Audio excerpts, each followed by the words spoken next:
3 things that allocate risks, 4 things that manage risks in NEC Form ECC. We are going to talk about that. What are the 3 things and 4 things? 3 things that allocate risk. The first one, additional compensation events. Second one, additional client's liabilities.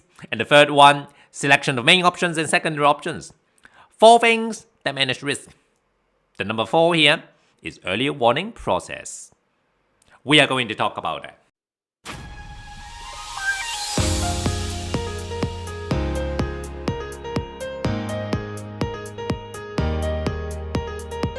Okay, my friend, let's talk about the 3 things and 4 things. But before we start, if you would like some bite-sized materials sent to your mailbox, not very frequently, but regularly, just sign up the newsletter in the website, nec4.uk. That's my new company website. And you are more than welcome to sign up. If you want to pull off, just let me know. So I don't want to get complaints saying, all this spam mail. I'm just here to support, okay? And if you are a graduate, if you are struggling with contract matters, feel free to reach out, send me an email. The email address will be available at the end of this video. For example, a chartered professional review, because I'm also a reviewer. So if you want that support, feel free to reach out. It's pro bono, it's free. So meaning free of charge, okay? So let's start. 3 things to allocate risk. The first one is additional compensation events. Again, what is a compensation event? A compensation event simply is the event listed in the contract that the client is going to compensate the contractor through the compensation event process executed by the project manager in terms of time and money. And that is the reason why if something is an additional compensation event, we are simply saying the client is going to compensate the contractor in addition to the compensation events listed, for example, under clause 60.1, allowing the client to further allocate the risk of this contract to the client itself. And that is what we mean. That is the reason why we say additional compensation events. That term additional compensation events is listed as one of the compensation events under clause 60.1, number 21. And if you want an additional compensation event to be in place, the client needs to put that event in the contract data part 1. Not part 2, of course. It's part 1. Why? Part 1 is filled up by the client. Second one is additional client's liabilities. Where in the contract says so? The contract says so under clause 80.1. Just as we have a list of compensation events under clause 60.1, we have a list of client's liabilities under clause 80.1. Just as we have additional compensation events under clause 60.1, number 21, we have additional client's liabilities under clause 80.1. The last bullet point. I'm looking it up. Okay, so I've got a cheat sheet here, so that is the reason why I look aside like that. Okay, so clause 80.1, last bullet point in that. Again, if the client want to allocate a certain liabilities as additional liabilities, then you need to include that in the contract data. If a certain liability items materializes, then the client will need to pay.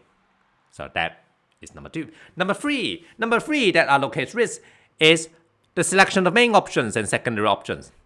This is quite obvious, but it's easier said than done. Especially if you are a client, it is easier said than done. Now, I've no time to talk about the details here. Perhaps I may get another section to talk about that. But simply put, let's say main options. We have A, B, C, D, E, and F. What are they? They are simply payment options, payment mechanisms, payment ways, different methods to pay. For example, option A is a lump sum contract through an activity schedule. Lump sum contract means I give you a lump sum, you don't ask questions. Simply put. Option E is what? Option E is cost reimbursable contract. So whatever the contractor has done, the client will pay, and the client will pay the cost, and on top of that, the client will also pay the fee. So which one is more risky? All the textbooks outside, they tend to say option A, the risk tends to be towards the contractor, while option E, the risk tends to be towards the client.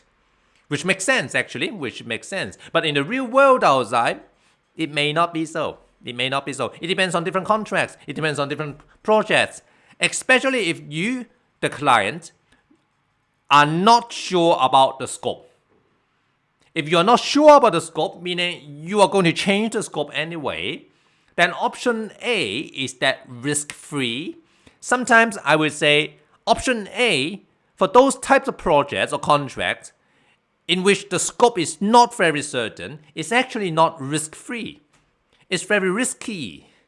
It's very risky. Now, we can explain that in other sections, in other short videos, or during training. I can explain that. But generally speaking, okay, A, B, C, D, E, and F, because they are payment options. Then if they are payment options, then you are allocating the risk by selecting a certain option in the contract. And the risk, obviously here, is the financial risk. Now, these are the three things to allocate risk. When things are allocating risks, they also manage risk. So the three things that allocate risk, they also manage risk. Plus one more. This one more only manages risks. It doesn't allocate risk. At least that's a theory. At least that's a theory. You may encounter some different practices outside, but I would say those different practices may not be 100% aligned with NEC for contract principles.